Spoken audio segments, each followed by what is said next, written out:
All right. Happy Friday, everybody, and welcome to another future-focused weekly update. I am your host, Christopher Lind, and if I am doing my job well, I am keeping you ahead of the game at the intersection of business, technology, and the human experience. And this week, you're welcome. I did actually double check and make sure I got the right mic selected, so you should not have to listen to me like I'm in a tunnel. Sorry for that. I hate when I make those mistakes, honestly. And I tried to do some post-production work to clean it up, and it just made it worse. So anyway, we're fixed. It's better. We're all good this week. Thanks to all of you who watch and listen.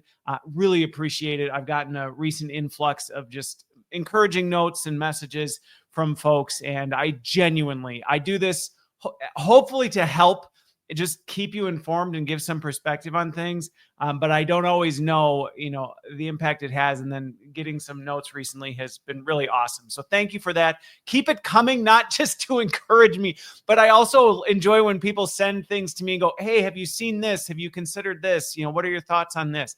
It's just, I want to make sure I'm covering things that matter the most to you. And the only way I can do that is, I can take my best guess, and go with what, is interesting to me, but I also enjoy incorporating your stuff as well. So if you find this valuable, share it with a friend, give it a like, a review, a rating, subscribe, all those. And then I do have a quick announcement, because one of the things that keeps popping up, if you don't subscribe to my Substack, I write each week. I do a deeper reflection on one of the topics from this podcast the next week. And so one of the things, if you don't know Substack, there is you can pledge support to it. I didn't really like the idea of turning it on because I just feel weird about people paying me being committed every month, especially with the way things are economically right now. However, people continue to ask me, hey, I'd love to buy you a coffee, or I'd love to do this, or I'd love to, do something for you. And I've just never really had a way to do anything with it until a friend of mine said, why don't you check out Buy Me a Coffee? It allows people to just, if they really found something valuable on a one-time thing, they can buy you a coffee, air quote, which I always talk about virtual coffees anyway. So I did it. Okay. So if you are a regular listener, if you are somebody who follows my stuff, or even if you're not, and something in here just really jumped out and went, wow, that was super helpful, I'd like to say thank you to Christopher. You can go to buymeacoffee.com/Christopher Lind, and you can buy me a coffee, buy me a bag of M&Ms, almond, preferably. Almond M&Ms are my favorite. They are my greatest weakness. But if you want to, I don't do this for that. But if you are so inclined, one of my goals in 2025 is to get better at accepting generosity. So there you go. Buymeacoffee.com/Christopher Lind if you so feel compelled. And tell your friends, I guess, if you want. I could use coffee. I have 8 kids. All right. Let me run down what I'm talking about this week. I've got 3 topics.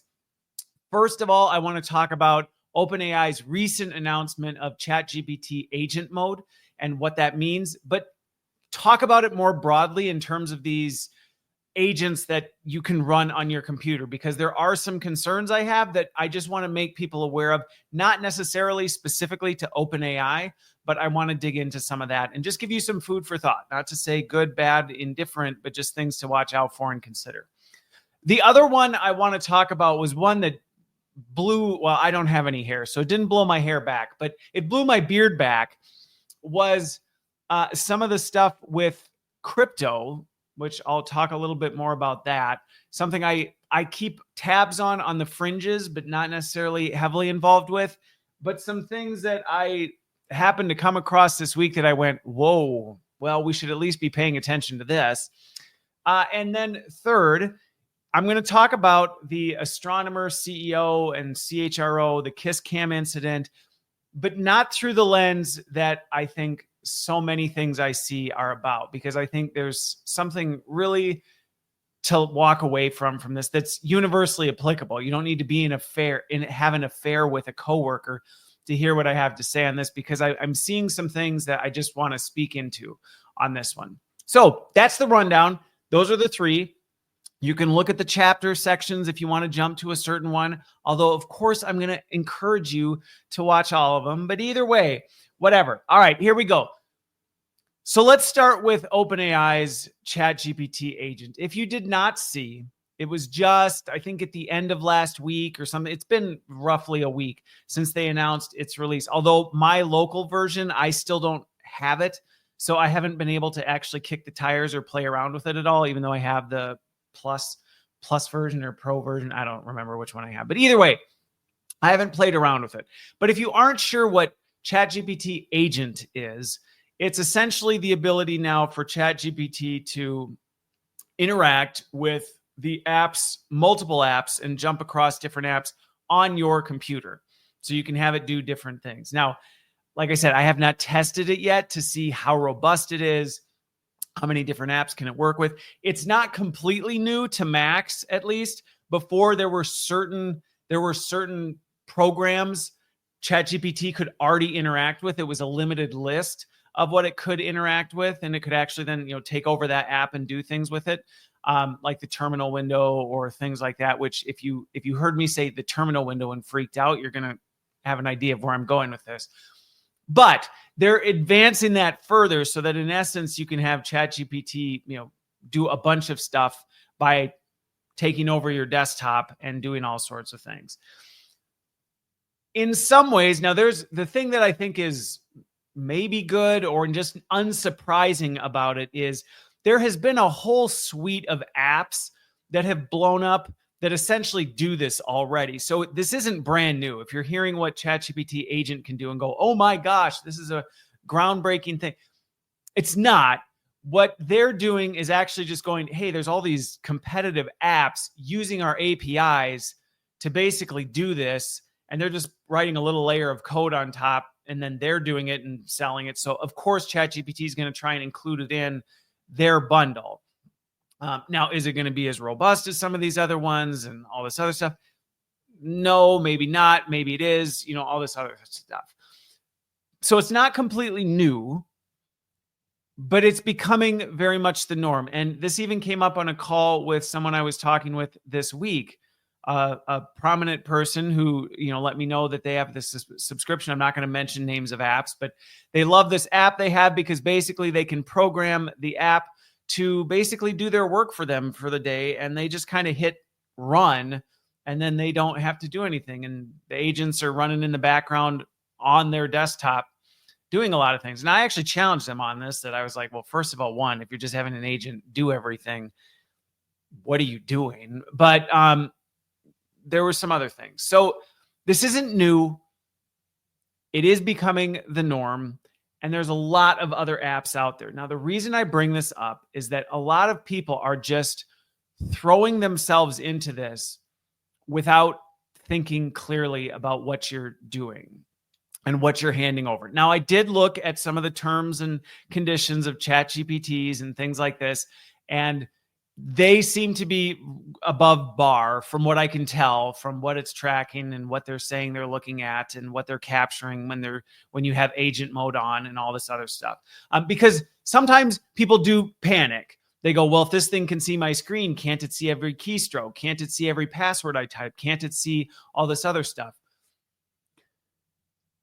In theory, it could. It doesn't necessarily mean it is. And most of the apps know that you actually don't want to. I ran into this a lot when I used to implement, well, I still do now, but I do less of the implementation work on digital adoption platforms. This was usually one of the biggest concerns people had with these apps that could kind of hijack your computer and fill out forms or automate tasks. These were the early generations of what agents are doing now. This isn't, again, it's not new technology.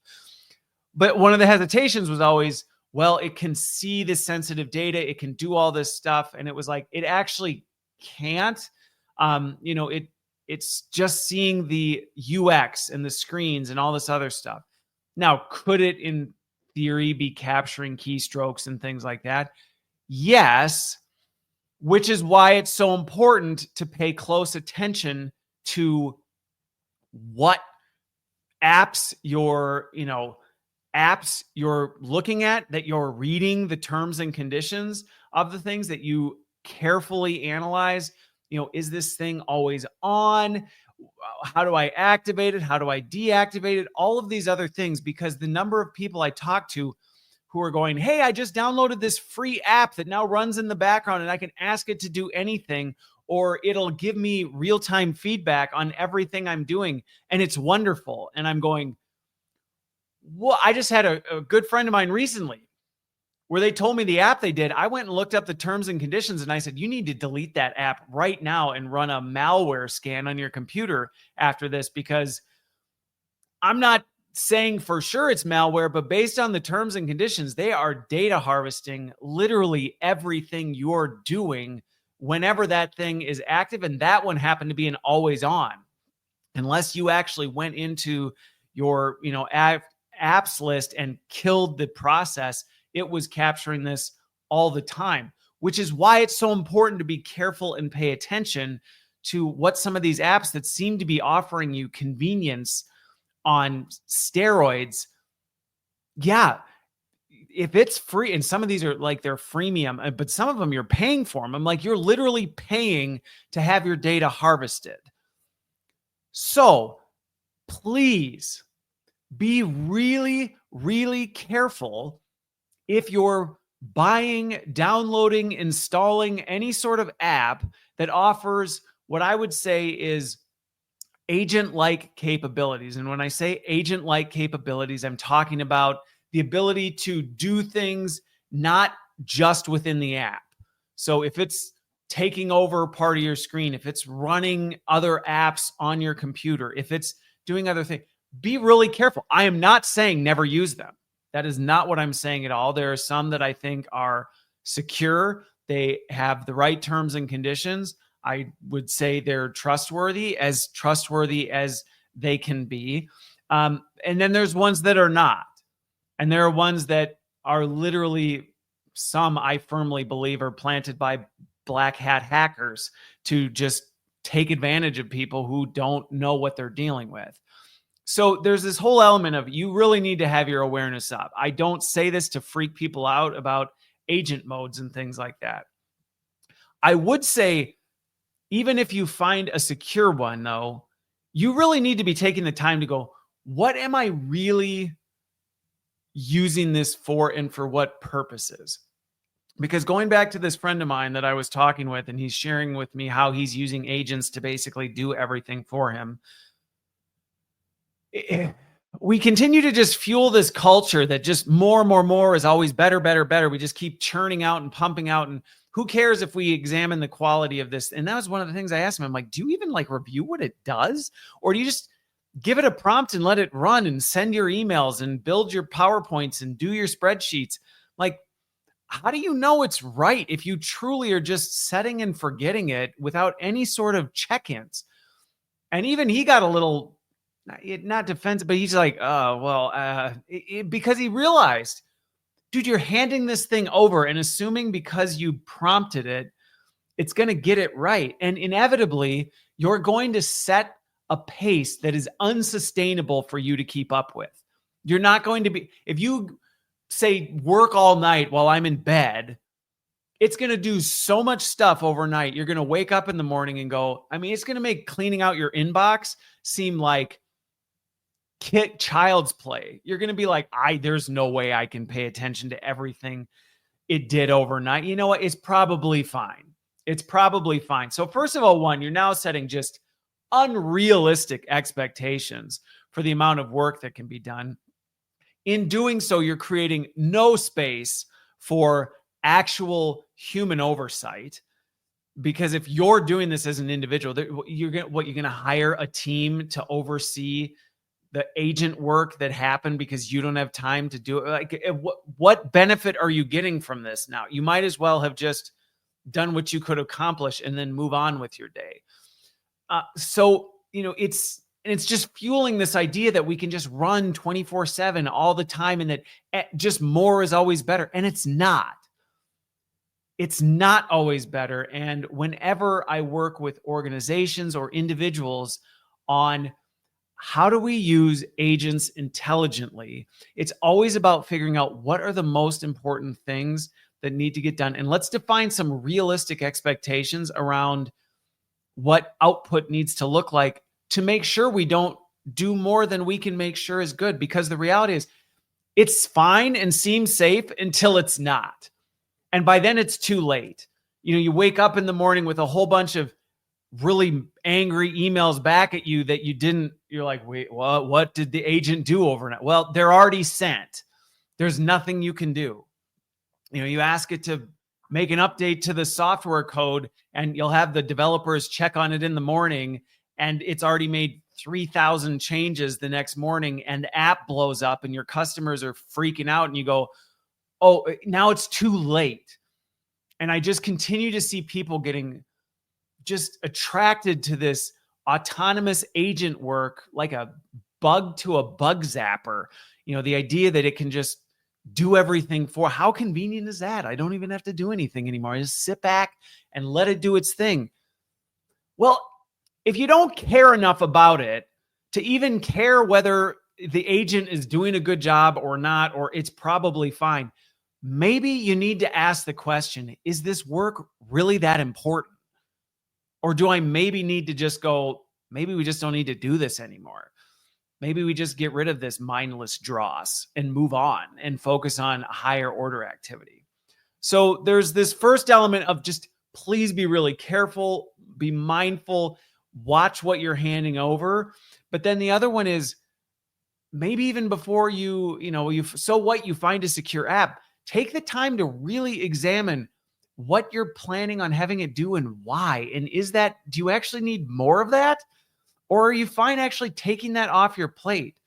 Because I just see this so much where people are using AI to do more useless work instead of improving the quality of the work that needs to be done. And it doesn't need to be this way. And agents are just going to amplify this problem and make things worse if we aren't intentional and really careful about that. So, regardless of who you are and whether you think, well, I would never use those things. I would not go that route. I think there's some real value to them in the right use cases, in the right situations. But be careful and really take the time to understand what you're having it do, why, and what you're hoping to get on the other end. And please, for the love of everything, make sure you have consistent and adequate human checkpoints in the loop to make sure that whatever you're having AI do, it's doing it right in accordance with what will eventually blow back on you, because that is often forgotten. You can say, oh, well, AI did it. Isn't it an excuse? I made this point in my Substack article this week. I brought this up in a post last week. AI isn't doing anything. People are. And we like to think if we just offload it to AI, it's a scapegoat for the mistakes. And it's not. It's going to come back and blow up on you. And so when you say, well, I warned this friend, just so you know, if that agent does something you don't want, or you somehow aren't able to keep up with it, or you get exposed for it, you're not going to be able to say, well, the agent did it. They're going to go, well, you told the agent to, so you're the one who's going to be crucified for what it did. So just seriously, folks, if it sounds too good to be true, it is. And there's just no other way to put that out there. And with the number of these apps blowing up everywhere and the number of people I talk to who are just very intrigued by their capability and what they can do and all the convenience it offers them, we got to be really, really mindful. But I am excited with what ChatGPT is doing. I think some of these capabilities are going to be helpful in the right circumstances. So don't misinterpret my caution as disdain for this kind of tech. It's not new. It's not. I've been implementing these kind of automation tools for long before Gen AI came out. And this is just a new generation of it. Okay, let's transition. I want to move over to the second topic, which has to do with crypto. So let's talk about what's happening in the crypto sphere, because this is an area I don't think to date in the history of Future Focused, I've really talked about crypto at all. I may have made some general mentions of it and all this, but never really dug into it. And that's largely because I've been watching this from the sidelines going, I don't really know this is going to do, if it's really ever going to be legitimized. For the most part, it's been a financial system for criminal activity and all sorts of below bar stuff. And so I've just said, for now, I'll keep a pulse on where it's at. Similar to what I've said before, if it sounds too good to be true, it is. So the promises, hey, throw your cash at this and you'll make 10x your money. It's like, you're not going to make 10x your money. And for every person that does, there's the person that loses everything. So it's legalized gambling in many regards. And so I've been very, cautious about it. And some of the things I will just say that are becoming very popular that I'm seeing, just a quick warning on some of these related to that. If it sounds too good, be careful. Be very careful when it comes to investing, or even if you're telling yourself, oh, I'm not investing, I just have some money that I want to buy a meme coin or a something on. And, I'm totally fine if I don't make anything off of it, but it's just in case. But really inside, I'm actually banking on making 10x my. Don't.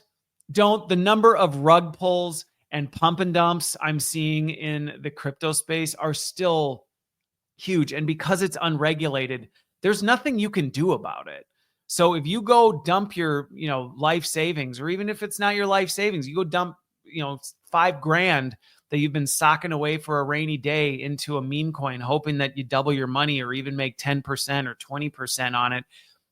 And then it goes bust because it was a total scam, which almost all these meme coin things are. There's nobody you can go to. You can't go and even file a complaint with the, SEC and say, hey, I got ripped off. I mean, some of them are getting called out because of the social media influencers involved with them. But even they can't really do anything about it, because a lot of the times the people behind it, they were just fronts. They were just people that got paid, go tell your audience to buy this meme coin on this day. And they're like, oh, okay, like it's basically a sponsorship. Sure, I'll tell my audience, not realizing what these bad actors behind the scenes are planning to do. So that first warning is just, please, even though crypto is becoming more mainstream and seen as an acceptable form of currency, be really careful on this stuff. This is not the same thing as our financial system. And I'm not saying our financial system is perfect, but the regulations, the government backing, the securities around it, we've made some huge mistakes in the past that have forced us to have to go, hey, we need to make sure our financial system doesn't collapse. And so, broken financial system aside, our financial system is relatively stable. Crypto does not have that. And as much as people will tell you it's the future of finance, it's where everything's going, it's all this other stuff, we aren't there yet. And so if you are treading in that water, tread carefully. And I know I'm going to get the crypto lovers who are going to send me all sorts of messages and say, Christopher, you're just ill-informed. You just don't know. This is the future. Yeah. Okay. I'm not saying that it might not be where things go, and you're going to hear why I'm saying we need to be paying much closer attention to it in a minute. What I'm saying is there is a very high degree of risk associated with it right now, and the number of things out there that are not what they seem, the fact that these things can vaporize overnight and the money just disappears, it's risky. It's risky business. There's no security for the money that you put in it. It's not like my savings account that's FDIC insured that, even if the bank blows up to $250,000 is going to be secured. Like if I had $250,000 in crypto and poof, the crypto company went bunk, I just lost $250,000 and that's it. And it doesn't matter if I started with $5 and ended up with $250,000 because of how it grew. If the $250,000 disappeared, it disappeared. That's it. There's nothing coming back. And people don't always realize that. And we always convince ourselves. It's just like how addictive gambling hooks people in. Oh no, I'll get out. Just as one more hit, just as one more time. No, I'll pull back the second I start losing. Yeah, you keep saying that until you lose. and then it's gone and you're going, well, now what? And there's nothing you can do. It's like people who suddenly wake up and decide AI is going to make them a rock star day trader. They have a good day of trading and they're convinced they're just going to bet the farm on it only to lose the farm. So be cautious with this. Okay. Now I'm bringing this up to set the table for why I think we need to be paying closer attention to it, because I recognize the way I framed that before. You could interpret that as, Christopher, so you're saying just stay clear of crypto. That's not what I'm saying. Do I have any involvement with crypto? I do not. I do not see enough indicators that this is any form of stable currency that I would feel comfortable investing any of my money or putting any of my money in the crypto sphere. And people might say, Christopher, that's stupid. That's foolish. This is the future. I thought I was following you. You were a futurist, whatever. Okay, I like to take calculated risks. And as far as I'm concerned, the risk table on crypto right now is way too high. And I respect the fact other people have had very different experiences. I have some friends who are big into crypto and they do well with it. And I'm like, good for you guys. You're not going to convince me to get a crypto wallet and start, doing this other stuff, because the lure and the addiction to it, I've seen it bankrupt too many people. So that's why I say, be very careful, please, regardless, even if you think you're in control of this stuff. I was explaining it to my son the other day, and I go, here's the problem with crypto. Here's my biggest issue with crypto. And I get this is true of all our financial systems, at least today, modern day financial systems. But this is why I say the securities behind it mitigate some of this risk. But I explained to my son, I said that here's the problem I have with crypto.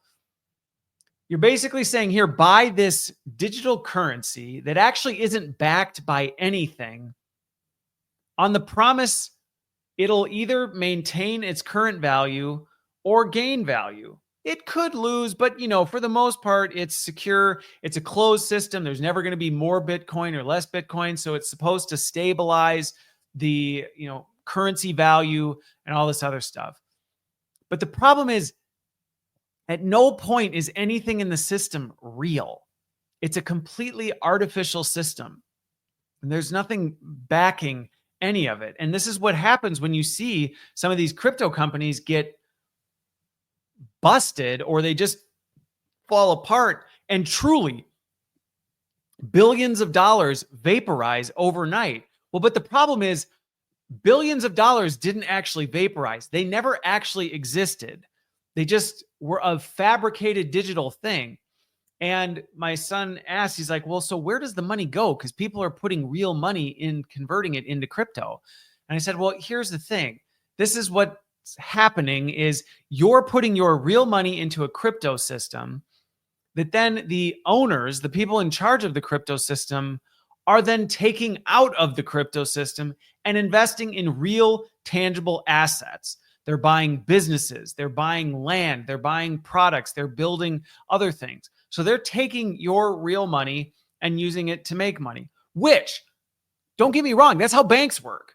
If you think if you went to the bank, all the money you put in the bank is somewhere sitting in a vault, it's not. They hold about 10% of their total asset management. So there's not a lot of money actually banked, and they're doing the same thing. They're investing in things, they're buying. So it's not that these systems are, oh, crypto's bad, our current financial system good. No, but going back to my points of the current financial system has securities in place. There are regulatory bodies overseeing what happens. There are insurances in place so that if something happens, it doesn't just go defunct like it did in the Great Depression, which really everybody thought it was the stock market crash. It was really, well, it was a lot of factors, but it was everybody making a run on the banks and demanding to get their money out that just crashed all the banking systems because they're like, we don't have that money. Like that money is tied up in investments and assets. We weren't expecting everybody to come demand their cash all at once. And so they put regulations and systems in place to make sure that it doesn't happen again. Now, I'm not saying that system is perfect and couldn't fall apart. What I'm saying is the crypto system doesn't have any of those. And I'm sure I'm going to get the, yes, it does, Christopher. It doesn't. It doesn't. And so you can say, well, that's never going to happen. Yeah, that's what they thought until the Great Depression and the run on the banks. Everybody always thinks it's never going to happen until it does. I have good friends who have lost tens, hundreds, some millions of dollars in crypto things that went poof. And there literally was nothing they could do about it. Nothing. The money just vanished. And now, like I said, are you saying don't take that as Christopher never have anything to do with crypto? What's interesting, though, and why I'm saying we need to pay closer attention to this. Okay, now, to anybody on here who's more conspiracy, enjoys conspiracies, this is not what I'm going to get into.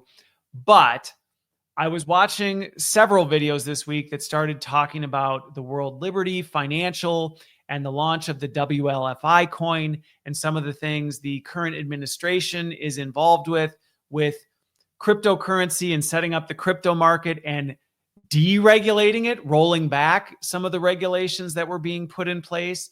Now, this is not a political statement, so don't you dare clip this and say, see, Christopher hates Trump or Christopher loves Trump or what. I don't have any skin in the game. I am completely politically homeless. I'm very concerned with some of the things that are happening, not because of who is the one behind doing them, but just because I've seen enough stuff to go, this is going to dramatically change our financial system if this goes where they're trying to take it. And nobody's talking about it. And so this is why I would encourage you to pay attention to what's happening in the crypto sphere, because trillions and trillions of dollars are being poured into the crypto scene. The regulations are being pulled back to make less oversight of the already very limited oversight that there was. The previous administration was trying to do more. And again, don't say, oh, so you're saying they're good. And just, nope. I'm just saying that's what was happening. Okay. There were efforts to regulate the crypto sphere for a mixed bag of reasons, some of which included, hey, things are moving towards this, and we know how this movie ends if we just don't do anything. That's part of what influenced that. That has been rolled back. World Liberty Financial is being positioned as a very legitimate crypto bank, or the WLFI coin is a very legitimate cryptocurrency, a universal currency to be used globally that is tied to the World Liberty Financial Bank. Now, this isn't the only thing happening in the crypto sphere, but as I started going down the rabbit hole a little bit, I started digging into some of the things that, and how much money is being wrapped up in this, how many organizations, governments, institutions are starting to transition their financial systems over to this. And this is stuff I'm not seeing in the headlines. I'm not seeing in news. I'm not seeing anywhere. It's actually unless you're really deep in the crypto sphere, this stuff is actually relatively hard to find. And I don't see anybody talking about it. And so after doing a little investigative work this week, I want to at least draw attention to this for the people who listen to my stuff, because if you're writing crypto off as this thing that, oh, that's a thing I'm never going to do anything with, that's stupid, we're never going to go there, I think you're wrong. I do think at some point we're going to see a major shift in our global financial system, and crypto is going to play a large role in it. Good, bad. Could it be catastrophic? Could it be the best thing ever? Jury's still out as far as I'm concerned. If you wanted my personal opinion, okay, here's Christopher's personal opinion. I don't like what I see.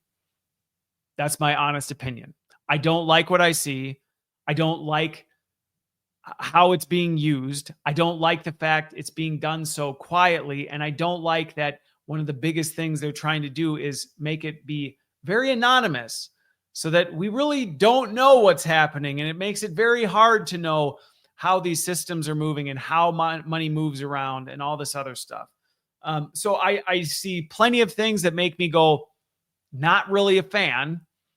But just because I'm not a fan doesn't mean that it might not be where we ultimately end up going. And based on the pace it's moving, it may not be that long before we see some major changes in this. Now, do not interpret that as go out and buy crypto, invest in the WLFI coin. Like, don't you dare, because I am saying I would be very hesitant about doing anything with crypto at this point. But should you be paying attention to it? Should you be at least preparing for it? Yeah. And what preparation looks like for you, I'm not gonna make statements like that to a huge audience that I talk to and have somebody take that literally. If I sat down with you on a one-on-one basis, I might have more thoughts on, hey, how might you want to diversify your portfolio, or where might you want to do this? But I'm not a financial person either. What was most shocking to me was the sheer magnitude of how much movement has happened, honestly, just in 2025. And it's not that crypto wasn't making some big moves and shakes and whatever, but boy, in 2025 did gasoline get poured all over that fire. And let's just say I'm going to be keeping this on my radar, and I will occasionally give updates here. And if there are any major late breaking developments in this space, I will let you know. But there definitely was a part of me that was like, do I want to clean out everything and just get gold coins and just hang on to them? And again, I'm not saying that's what I'm going to do, or that's not what I'm advising that you do. But there were definitely some things that made me go, whoa, we're moving to an entire system that is based on vapor, like complete vaporware. No, any sort of support backing can be moved around and dissipated and vanished in seconds, and there's nothing you can do about it. So yeah, a little bit earth-shattering on that one. So keep your eyes open. If you are a crypto person and you have thoughts or perspectives, I'm open to hearing them. I'd love to engage with some folks. My experience has just been the people who are big into crypto, they're like all into crypto. I rarely encounter somebody who has a balanced perspective on crypto. They either completely dismiss it, they think it's the mark of the beast, or they think it is the greatest thing and it's going to change the world for the better. And I don't see a whole lot in between, and I'm trying to walk that line. So anyway, let's stop there. Let's move on to number 3. Okay, so I don't know if anybody at this point, is unaware of the whole Coldplay Astronomer CEO and Chief People Officer, CHRO affair situation, where the CEO of Astronomer and the CHRO got caught. They were in an affair, and whatever. I'm not really interested in kind of rehashing the details of it, because that's not really the reason I even wanted to bring it up. Because over the last, week and a half, I've probably seen, I don't know how many references to it in my news feeds left and right. And quite frankly, a lot of them have been heartbreaking to me because of just the heartlessness of the way people respond to it, the just almost kind of cruelty they have towards this. And it's like, there's so many other horrible things going on in the world, and like, this is the one. We're going to crucify people for this. And I'm not saying what they did was fine. Don't take that as Christopher saying what happened was okay.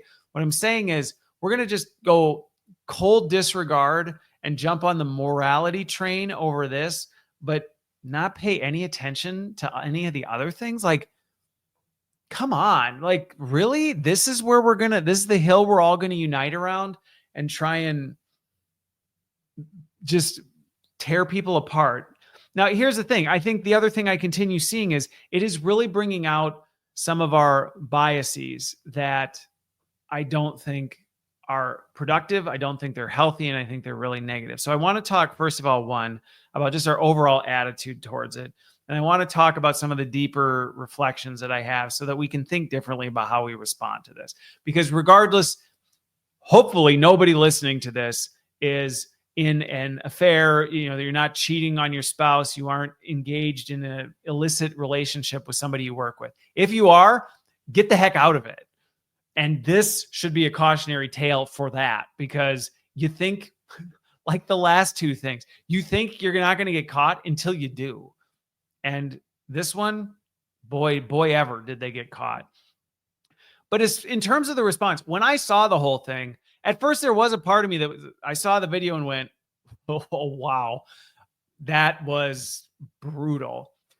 But actually very quickly, even though I was bothered by the nature of what was going on, I didn't see any empathy for the fact that imagine that was you. And I'm not saying that you should be in that situation. And I get that justice and accountability always comes. But that level of justice and accountability would be crushing to any human being. So if you were somebody who got sucked into something like this and everybody's like, well, I would never. Okay, so you think, but just imagine that somehow you did. Is that how you would want to have accountability come? Is to have the whole world just ripping on you? That would, I mean, honestly, it would be tragic if all of a sudden we found out one of them ended their own life or something like that because they couldn't deal with it. And we don't take that into consideration. We're like, those are two human beings. And I am not defending what they're doing. I'm saying those are two human beings who, yes, got wrapped up in something they had no business getting wrapped up in. But they're still people. And as I continued to watch this, the thing that nobody really seemed to care about or show any interest in was the fact that this is going to have an effect on so many people directly related to them. The other employees at Astronomer, anybody associated with this CHRO or the CEO is now going to have to probably be looked at sideways, looked down on, all this, even if they had zero involvement. And I know I'll get the people that go, yeah, everybody knew. Maybe they did, maybe they don't. You're not them. And maybe they knew, but there was nothing they could do and they didn't approve of it. And it's like, well, it's not what am I supposed to do about this? It's never as simple as we like to say from our armchairs in the living room as we look on from a distance and go, this is what you should have done. This is how that should have been handled. They got what they deserved. Really? Is that how you would want to be treated if you found yourself in the same situation? My heart broke for their spouses. My heart broke for their kids. I mean, good grief. If I was one of those kids, I don't know that I could go back to school and face what would be coming at you from all directions. And so the whole thing was just tragic. And that seemed to be the thing that was nowhere in this, was just the tragedy of it all and the heartbreak. And yes, should that be a reminder to us all? Don't do things you shouldn't do. And as much as we live in a culture that says, be you, do what you want. Well, this was a prime example that clearly we don't mean that. And we don't actually believe that. And of course, I'm coming at this from a biblical worldview. So of course, I'm going to say, no, there's no circumstances under which I think that's acceptable. Like, no. However, even if you're not, clearly many people do not subscribe to my worldview, and they were just as outraged by the whole thing. So clearly, as much as we claim you can do whatever you want and there's no consequences, clearly there are moral lines that people still hold. And when they're crossed, we seem to be almost brutal and savage in the way we respond to them. So just think about that for a minute, because one is show some empathy to people, even if you don't agree with what they did. If you found yourself in a similar or slightly different, maybe it's not an affair. Maybe you find yourself on the other end of something that you thought you weren't going to get caught, but clearly you cross some cultural moral line. Would you want all of culture dogpiling on top of you? Probably not. Probably not. Even if you knew you shouldn't have been involved in what you were involved with in the first place. So my first ask would just be for people to slow down and try and at least put themselves in the shoes of some of these people who are affected by this, or even the people directly involved in this. It should serve as a cautionary warning. Don't do things that you would not potentially want broadcast all over the news. And I'm not saying it's fine if you do things to have it broadcast all over the news. I hate the fact that this stuff is going viral all over. I'm like, let the family grieve. Let them deal with what they're going to have to deal with. Good grief. We don't need all of society sitting from the grandstands, sharing their thoughts and feelings on this with absolutely zero context other than a 6-second clip from a Coldplay concert. Come on, folks. We're better than this. We're better than this. And we should be much more empathetic, regardless of how you feel about what they did. I said, I don't agree or support anything about what happened. And I still go, back off, folks. Back off. They got caught. They have to deal with this. Nobody's escaping justice. And let's think about, hey, like, how can we show care and love and compassion to the people who are really hurt by this? Maybe you can't get your arms around showing care and compassion for the two people who are directly at the center of this. I still would advocate you to work towards that, but maybe you can't. But there are real people who are close to them who they're dealing with all the blowback of this. And we need to be cautious on this. Now, the second part is some of the unintended consequences and biases inherent in our system that keep popping up that I've seen as a result of this. And I made a post about it over the weekend where I just said, I am sorry, and I will repeat it here. I am sorry to all the female professionals for the impact this kind of thing is going to have on you, because I already know from stories from women I respect and have worked with over the years how hard it is already as a female to not have people actually believe the qualifications you hold are legitimate, to question, what did you really do to get that job, to get that promotion, all of that stuff. And so when the female CHRO of a company gets wrapped up in something like this, it just fuels everybody's opinions and attitudes that are already, and I'm not saying they aren't founded, like that there's no examples of that stuff happening. But what we don't realize is when it goes from, well, there are situations and places where this happens, to this is how it always is. And we should be skeptical all the time. And so I really feel, I've got 3 daughters, and it breaks my heart to think that they're going to deal with people questioning them. And if they don't fit the nice, cultural mold of what good girls do, in terms of like traditional gender role type stuff, people are going to be like, successful corporate executive, wonder how you got there. Come on, that's not okay either. And we need to strip that kind of stuff out. The other one that came to mind for me that just, again, I think we just need to be really careful is the conclusion. And before I do, but to the other point, and if you don't believe me, just look at the language used to describe the situation. Go read articles, go read headlines about it. Read how the CHRO, the female in this, is described in all of it versus the CEO. And it won't take very long. And if you go, that's not true, Chris, go look it up. And you'll see there is definitely an inherent bias towards who people really feel is at fault for this. And I don't think that's warranted. I think we should just hold them equally accountable. And really, for most of us, it's not our job to hold them accountable. We are not involved. We're not there. And, if anything, we should just say, hey, what can we learn from this so that we don't end up making the same mistakes, and we can hold people accountable when, we have our own sphere of influence. But I think the last thing is, the fact that she was a CHRO, and even the fact he's a CEO, it just, again, fuels this idea that, one, senior executives are all corrupt. They're all terrible people. They all just do whatever they want. And, the CHRO, that HR is just useless. And it's a bunch of people doing useless things and all this other stuff. I know people who are CEOs, and I've worked in HR. I have lots of friends who are in HR. They're really good, well-meaning people in those roles. And so I just don't like that this seems to be fueling this inherent hatred that we have towards certain groups of people already. And yes, I know I'm not marginalizing different instances where that happens and going, oh, let's feel bad for these groups, but I'll overlook it over here. That's not what I'm doing. I'm actually heartbroken by just the nature of the favoritism and the vitriol and the hate that we seem to pick and choose and turn on and off depending on who it's falling on.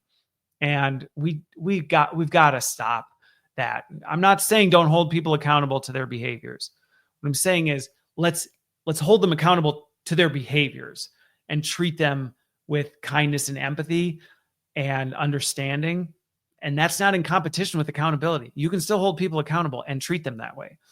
But then let's not let that bleed into, oh, so this is how these people are. This is how this always is. This is how this always works. Like, no, it doesn't always work that way. And I say that as somebody who has a really hard time sometimes fighting back cynicism because of some of the things I see.